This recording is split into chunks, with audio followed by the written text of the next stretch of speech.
care about moving up in rank? Been there. Definitely over it. Whenever you think for yourself, they knock you back down. You know, for someone who claims to hate rank, you certainly bring it up a lot. Yes, I'm very complicated, thank you. What I love about Lower Decks is how layered the series can be. It's an animated comedy for adults, but also has some interesting commentary on Trek and the universe. From the Prime Directive to what it's like to be in the Lower Decks, for anyone who isn't stuck in the past, you can find some really interesting nuggets. And when you think about it, I don't think it's a surprise that Mariner is probably one of the most complex characters in the entire franchise.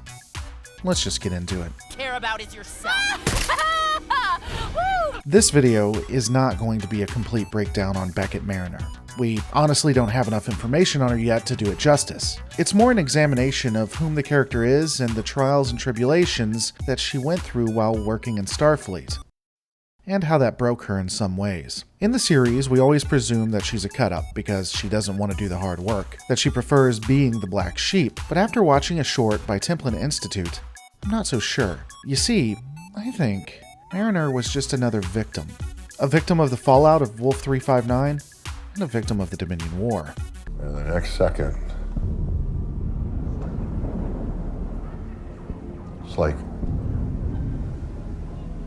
space itself was burning.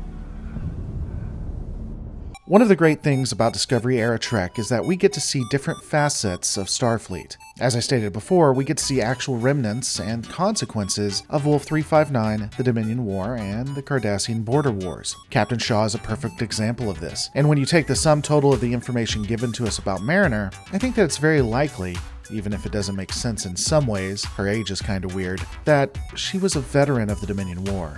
We all thought you'd be the first captain from our class. You got the best grades, you kept us all on track. Now it seems like you don't even like Starfleet. We know that Mariner started out her career as a cadet at the top of her class. It was thought that she was going to be the first one to be the captain. She was smart, capable, and hungry to go where no one has ever gone before. However, after serving across over 5 ships, she'd become very jaded. There are several horrific incidents that Mariner experienced throughout her tenure. This includes being stabbed at least 4 times and deciding to keep the scars. She learned about, if not being a part of, Wolf 359. Remember, one ship did survive that encounter, so she could have been a part of it. It's not just that. She was a part of several events that we see in other series. We know Mariner served on DS9 sometime between 2372 and 2375. Mariner, I was wondering when you'd show up. Were you guys telling war stories? This means that she was at the tail end of the Dominion Cold War and probably the Dominion War itself. It also shows us something that I think a lot of people missed.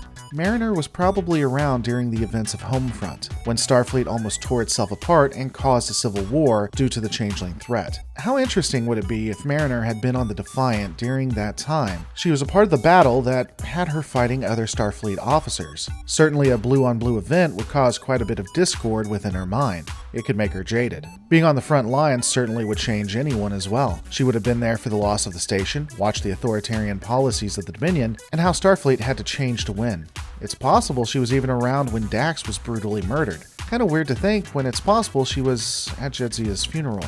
And none of that would have come close to the horrors she saw if she was a part of the flotilla that attacked Cardassia. She would have seen with her own eyes what happened to the Cardassians and what really occurs if you're a subjugated race. These weren't just the random one-off adventures that she had where things went bad. She got to see in full detail the events of Starfleet's darkest history, or at least a dark time. The Dominion War was total war. An officer that joined to explore, to meet new people and change the galaxy for the good, got to see that the galaxy had very little interest in being changed.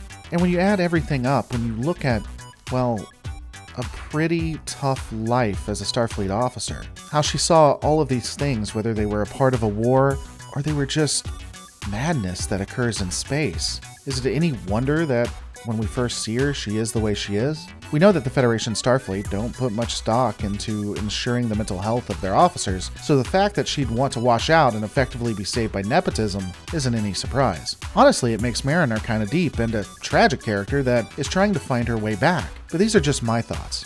What are yours? Let me know in the comments below. Don't forget to rate, subscribe, comment, and I'll see you on the next Lore Reloaded.